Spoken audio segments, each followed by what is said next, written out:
So the song we're learning this week is another Christmas song. You have Jingle Bells in your arsenal, so now you're going to have Silent Night. It's a great one for this lesson because it uses dotted notes. It's actually a very simple melody, so it should be a quick one for you to learn, and we're only using chords in the left, which you already know.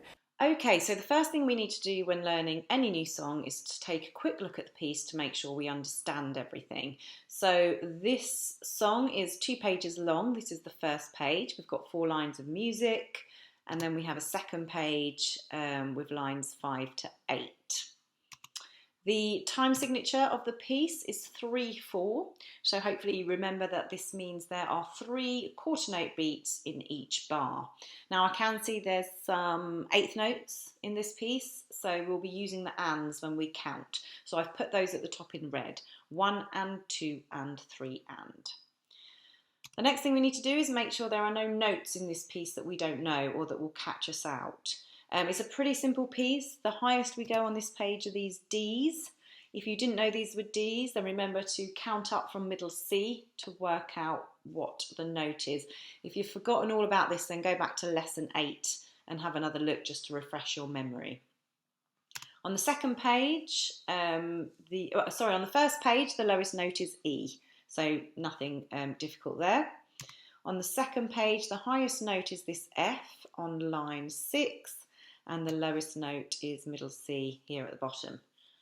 So we know all those, no problem at all. So next we need to take a look to see if there are any ties or slurs in this piece. Well, on this page there is. Straight away we can see there are 2 slurs. So we need to remember to play these smoothly between these notes. These aren't ties because ties would have to be across the same note. On line 7, that could catch you out because that is 2 different notes. That's a C going to an E in bar 2. But because they're both half notes, at a quick glance, you could think that's a tie and that's the same note. So do make sure you're looking carefully. And there's a tie here at the bottom. So in the last 2 bars of the piece, we'll be tying together that middle C. So we'll be playing that for 6 beats. On the first page, there's just 1 slur. And bar 4 on line 4 there, so nothing too much to worry about. Okay, the next thing we need to look for is dotted notes. Now we've just learnt about these today, so there are a few, and we'll be going through all of these in a bit. And on page 2, there's quite a few there as well. So the next thing we have to do is just have a quick scan. Is there anything else that is going to throw us off when we're learning this piece? And there is one thing actually. In line 6 we have a chord, which is a 7th chord. This is a G7 chord, and we haven't learnt about 7ths yet. I will be doing that in a later lesson. So for now, I will just show you how to play this G7 chord, because there are different types of 7ths that I don't want to go into right now, but this is how we play this G7 chord. Okay, so if we play a G major chord, if we remember our big small technique, we put our thumb on the G and we count up 4 half steps, 1, 2, 3, 4, and 3 half steps, 1, 2, 3. So here is our G major chord. Now we're actually just going to play a G7 chord here. I'm not going to explain to you how to create 7th chords. I'm just going to tell you how to play this one for the sake of this song. So what you're going to do is you're going to add in an F. So you're playing G, B, D, F. Now the 7th note of a G major scale is actually the F sharp, but there's different types of 7ths. So just don't worry about it too much for now, and just know that a G7 chord that we're playing in this piece of music is a G, B, D and F. And actually you don't have to play the F up here, you can play it down here. That's probably a lot easier. Now at the very end of the song you'll see that I've slipped in an extra F chord. We're going C for 2 beats, and then I've slipped in a quick F, and then we come back to C at the end. Now the only problem with this is it's quite a jump. But actually we don't have to do this jump, because if we forget this top C here and play it on the bottom instead, so instead of playing it here, we'll play it here. your little finger's already on the C. So all you have to do on that last 2 bars is play C, move your top 2 fingers up to F and A, and then bring them back to the C. So it's a really nice and easy little switch. C, F, C. You can just keep practicing that. So 2 beats on the C, 1 beat on the F, and then we end on the C. Okay, so we're ready to give this piece a go. So we're going to do the left hand first. We're going to do our chords first. So if we get ready with our left hand on our first chord, which is a C major, there is no little m, so we know it's not a minor.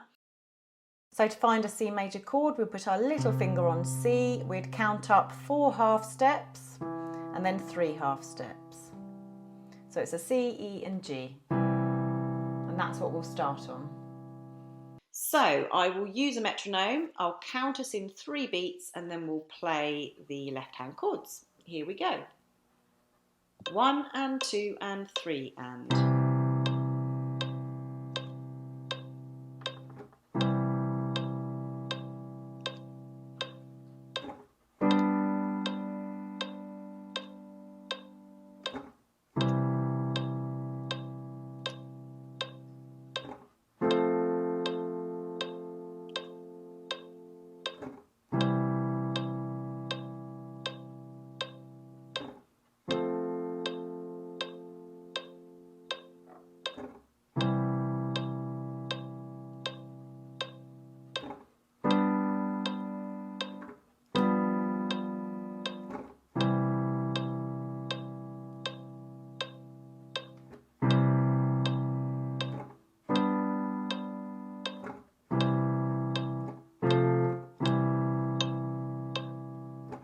Okay, so now let's try the right hand melody. Now the fingering is a little bit tricky in this melody because you do have to do some switching around and some reaching, but I haven't given you fingering suggestions because I want you to give it a go on your own. There's no right or wrong, just do what's comfortable for you. And if you do really struggle, just copy what I do. Okay, so the right hand melody, I'll count us in 3 beats. 1 and 2 and 3 and.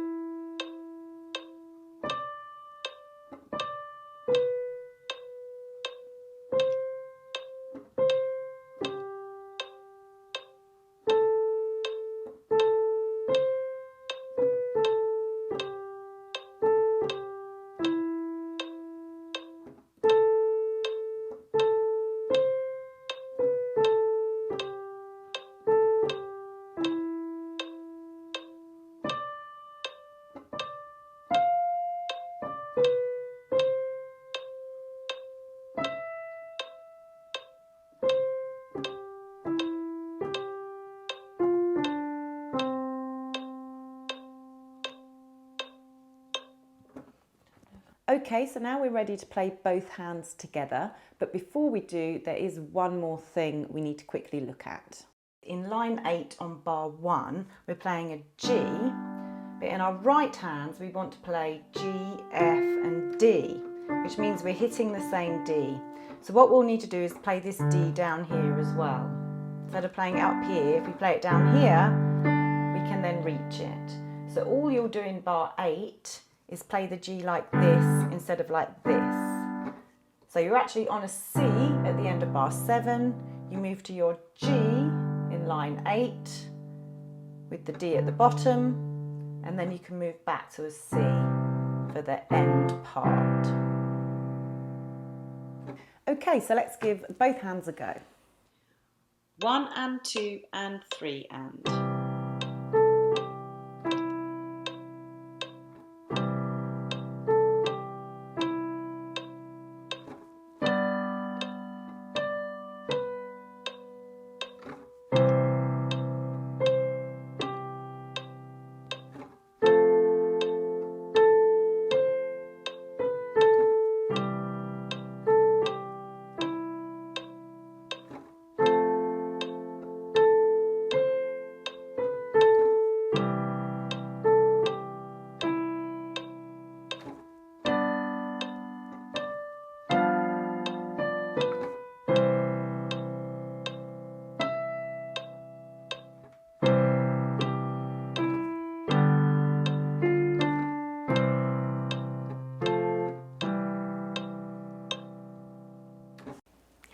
So I've added Silent Night to your practice plan for this week, so do make sure you practice that and listen to it online as well. Go to YouTube and have a listen, see how other people play it. Also do your scales practice and make sure you do all those exercises as well.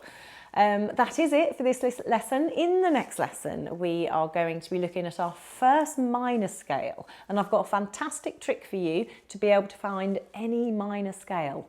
And you don't even have to learn new notes. So it's a great trick. You're going to love learning that. And we're going to learn all about dynamics, which is understanding how a composer wants you to play a piece of music, whether it's loudly or quietly. A composer will let you know. So we'll learn all about that. And the song we're going to learn next week is Beethoven's Fifth Symphony. It's an absolute cracker, so I'm really looking forward to that. I'll see you then.